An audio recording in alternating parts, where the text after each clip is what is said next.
Hey guys, কি খবর সবার? আশা করি সবাই খুব ভালো আছো। আমিও কিন্তু মোটামুটি ভালোই আছি। আর আজকে যে ভিডিওটা তোমাদের সাথে শেয়ার করছি ওটা হচ্ছে ঝড়ের দিন আমি সারাদিন কি করেছিলাম, কেমন কি পরিস্থিতি হয়েছিল আমাদের এখানে, বা আমার বাড়ির পরিস্থিতি কেমন ছিল সেটাই তোমাদের সাথে শেয়ার করার। আর বড়বাবু তো ঝড় বৃষ্টিতে পড়ে পড়ে দারুণ ঘুম মারছে, আমার কিন্তু ঘুম আসছে না। বৃষ্টি হলেই না আমার খালি ইচ্ছে করে যে কোথায় কার ঘরে ভালো ফুলের গাছ আছে ডালা নিয়ে এসে লাগানোর। তো এখন সেই উদ্দেশ্যেই বেরিয়ে পড়েছি। জানো তো, আজও আমার জ্বর হয়েছিল, তো ছিল মোটামুটি 101-2 মতো। তার সত্ত্বেও আমি এসেছি ডালা নিতে, ফুল গাছের ডালা নিতে। এই টাইমটায় ফুল গাছ লাগিয়ে দিলে না বৃষ্টির সিজনে শেষে ফুল গাছগুলো কিন্তু ভালোভাবেই বেঁচে যায়। আর এই মুহূর্তে যে ফুলের গাছটা আমি নিয়ে যাব সেই ফুলটা আমার ভীষণ ভালো লাগে। যত রকম জবা ফুল আছে না তার মধ্যে বেস্ট লাগে এই ফুলের গাছটা। তো তোমরাও দেখে বলো যে তোমাদের এই ফুলটা কেমন লাগে।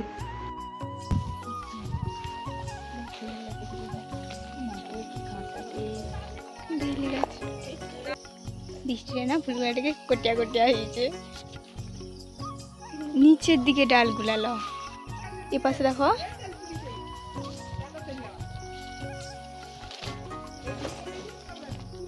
দুটা ডালা নিতে হবে জানো।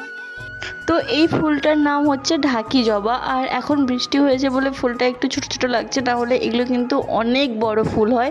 এগুলো লাল কালারের হয়, পিঙ্ক কালারের হয়, কিন্তু লালের থেকে পিঙ্ক কালারটা বেশি ভালো লাগে। আর এই যে আমি এসে কিন্তু এই গাছটা এখানে লাগিয়েই দিয়েছি, তার সাথে আরও অনেক রকমের গাছও লাগিয়েছি। আর এইটা হচ্ছে এমনি গোলাপি জবা, এটা হচ্ছে তোমার শিউলি ফুল, এটা হচ্ছে লাল জবা ফুলের গাছ, আর এটাও হচ্ছে সেই ঢাকি জবা গাছ। আর একটা আছে যেটা লাগিয়েছি ওটা হচ্ছে মিনি জবা, যেগুলো পিঙ্ক কালারের হয় কিন্তু একটু ছোট ছোট অনেক ফুল ফোটে। এখন হচ্ছে দুপুর, বাইরে প্রচণ্ড বৃষ্টি এবং বাতাস শুরু হয়ে গেছে। তো এই মুহূর্তে একটু বৃষ্টি কম হয়েছিল, আমি ওয়েদারটাকে একটু এনজয় করার জন্য বেরিয়েছিলাম। আর কি এমন বাতাস হয়েছে দেখো, যে পিঁপে গাছটাই উল্টে গেছে। আর এই জবা ফুলের গাছটা বলেছিলাম যেটা আমি লাগিয়ে অলরেডি দিয়েছি এইখানে এই টবে। তারপর না আর বাড়ি থেকে বেরাতে পারা যায়নি, কারণ এত বাতাস হচ্ছিল, মনে হচ্ছিলো যেন গাছপালা সব উল্টে পড়বে আর আমাকেই উড়িয়ে নিয়ে যাবে, কারণ শরীরের ওজন মাত্র হচ্ছে 35 থেকে 40-এর মধ্যে। তো আমি পুরোপুরি কত ওজন সেটা আর বললাম না। তো এখন এই দোলনায় বসবো আর বাইরেটা এনজয় করব। ঝড় বৃষ্টি হোক, বন্যা হোক কি তুফান হোক, গ্রামের লোক মানেই তো বৃষ্টিতে ভিজে ভিজে মাছ ধরা, বিশেষ করে কই মাছ ধরা। আর এখন সেই প্রসেসিংই চলছে, যেখানে আমার শাশুড়ি মা এবং শ্বশুর মশাই দুজন মিলে খুঁজে খুঁজে কই মাছ ধরছে, আর দুজনের মধ্যে টুকটাক ঝগড়াও লেগে যাচ্ছে। এটা হলো ঝড়ের পরের দিনের সকাল। তো চলো একটু মাঠ, পুকুর এগুলো দেখি। পুকুরের জল তো প্রায় ভর্তি হতেই যায়, আর মাঠের অবস্থাও ভীষণ খারাপ, প্রচণ্ড বাতাস দিচ্ছে।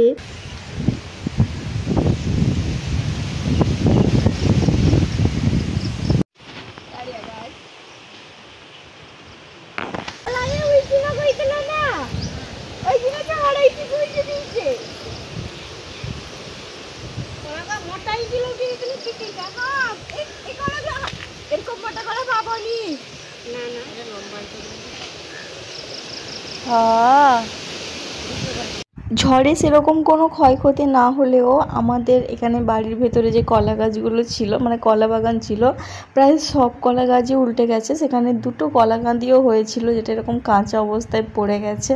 কি খুঁজাটা তুমি?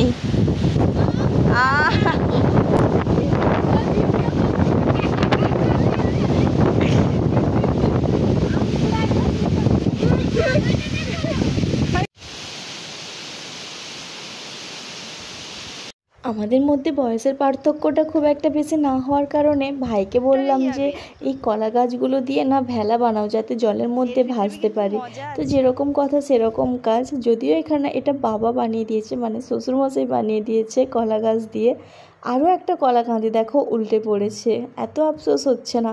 তো যাই হোক, বৃষ্টিতে তো পুকুরে স্নান করতে ভালোই লাগে, তার উপর যদি এরকম কলা গাছে ভাসা যায় তো কতটা পরিমাণে এনজয় হয় না সেটা বলে বোঝাতে পারবো না। তোমরা কারা কারা এরকম কলা গাছ দিয়ে ভেলা বানিয়ে তার উপর জলে ভেসেছো আমাকে কিন্তু জানিও।